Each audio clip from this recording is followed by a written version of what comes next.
തൂബീത് 10-ാം അധ്യായം 1 മുതൽ 6 വരെ തിരുവചനങ്ങൾ. ബറക്കുമോർ.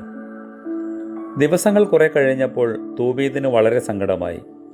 ഒരുപക്ഷെ ഗബ്ബായേൽ മരിച്ചു പോയിരിക്കുമോ, എൻ്റെ മകന് ആ ദ്രവ്യം ആരും കൊടുക്കാതിരിക്കുമോ എന്ന് വിചാരിച്ചു കൊണ്ടിരുന്നു.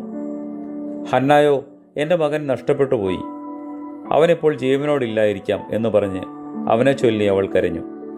എൻ്റെ മകനെ, എനിക്ക് കഷ്ടം, എൻ്റെ കണ്ണുകളുടെ ശോഭ നീയായിരുന്നല്ലോ. എൻ്റെ അടുത്തു നിന്ന് നീ പോകാൻ നിന്നെ ഞാൻ സമ്മതിച്ചതെന്തിന് എന്നവൾ പറഞ്ഞുകൊണ്ടിരുന്നു. തോബീത് അവളോട്, എൻ്റെ സഹോദരി, ധൈര്യമായിരിക്കുക, അവൻ ക്ഷേമത്തോടെ തിരികെ വരും, നീ ദുഃഖിക്കേണ്ട. എന്തെന്നാൽ അവനോട് കൂടെ പോയവൻ വിശ്വസ്തനാണ്, നമ്മുടെ സഹോദരരിൽപ്പെട്ടവനുമാണ്. നിന്റെ ഹൃദയത്തിൽ ദുഃഖം വേണ്ട എന്ന് പറഞ്ഞു. ഹന്നായോ, എൻ്റെ മകൻ നഷ്ടപ്പെട്ടു പോയി എന്ന് പറഞ്ഞുകൊണ്ടിരുന്നു. അവൾ ദിവസവും ചാടി എഴുന്നേറ്റ് വഴിയിലേക്ക് പോയി സൂര്യൻ അസ്തമിക്കും വരെയും നോക്കിയിരുന്ന ശേഷം ഒന്നും കഴിക്കാതെ അവളുടെ മുറിയിലേക്ക് പോകുമായിരുന്നു. അവൾക്ക് ഉറങ്ങുവാൻ കഴിഞ്ഞിരുന്നില്ല.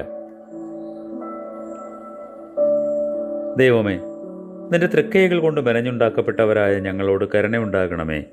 ആമേൻ.